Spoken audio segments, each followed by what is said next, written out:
ಹೋರಾಟದ ವಿಚಾರ ಏನು ಮೆಸೇಜ್ ಕೊಡಬೇಕು ಅಂತಿದ್ದೀರಾ? ಸರ್, ಈಗ ನಮ್ಗೆ 33% ಮೀಸಲಾತಿ ಕೊಡಬೇಕು ಅನ್ನಂತೇಳಿ ನಮ್ಮ ಪಕ್ಷದ ವರಿಷ್ಠ ರಾಷ್ಟ್ರೀಯ ಅಧ್ಯಕ್ಷರು ಸನ್ಮಾನ್ಯ ದೇವೇಗೌಡರು 96ರಲ್ಲಿ ಅವರು ಪ್ರಧಾನಮಂತ್ರಿಗಳಾಗಿದ್ದಾಗ ಮಹಿಳಾ ಮೀಸಲಾತಿಯನ್ನು ಮಂಡಿಸಿದ್ರು. ಆದರೆ ಅವರಿಗೆ ಅವತ್ತು ಸಾಧ್ಯ ಆಗಲಿಲ್ಲ. ಅದ ನಂತರ ತರುವಾಯ ಅವರು ಈಗ ಪಂಚಾಯತಿಯಲ್ಲಿ ಒಂದು ಅರ್ಧದಷ್ಟು ಮೀಸಲಾತಿ ಕೊಡೋದ್ರಲ್ಲಿ ಯಶಸ್ವಿಯಾಗಿದ್ದರು. ಆದರೆ ಪಾರ್ಲಿಮೆಂಟು ಮತ್ತು ಅಸೆಂಬ್ಲಿಗೆ ಮಹಿಳೆ ಬರಬೇಕು ಅನ್ನೋಂಥದ್ದು ಅವರು ಕನಸಿತ್ತು.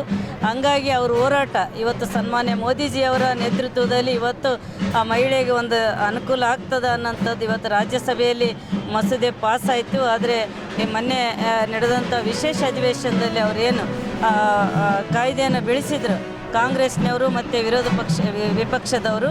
ಹಂಗಾಗಿ ಇಲ್ಲಿ ಮಹಿಳೆಗೆ ತುಂಬ ಅನ್ಯಾಯ ಆಗ್ಯದ. ಕಾಂಗ್ರೆಸ್ ಯಾಕೆ ವಿರೋಧ ಮಾಡಿದ್ರೆ? ಮಹಿಳಾ ವಿರೋಧಿಗಳಾಗಿ ಏನು? ನಿಜವಾಗ್ಲೂ ಕಾಂಗ್ರೆಸ್ ಮಹಿಳಾ ವಿರೋಧಿಗಳೇ. ಯಾಕಂದರೆ ಕಾಂಗ್ರೆಸ್ ಮಹಿಳೆಯರನ್ನ ಒತ್ತೆ ಹಾಳಾಗಿ ಇಟ್ಕೊಳಕತ್ತದ.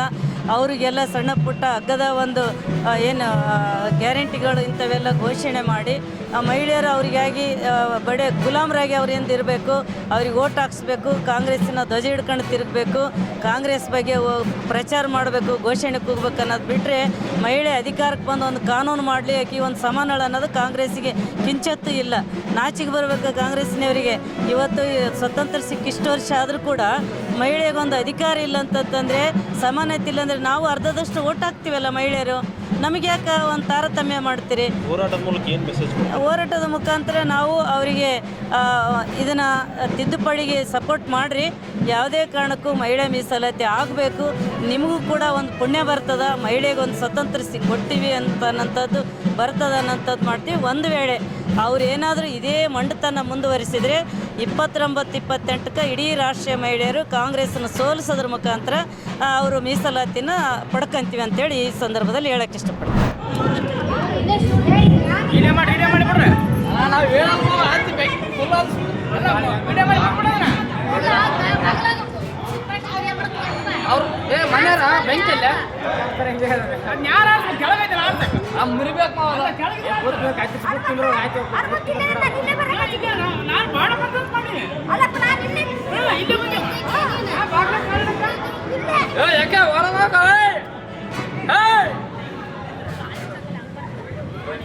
ನೋಡ ಮಾವ ಬೆಂಕಿ ನೋಡಲ್ಲ ಅದನ್ನ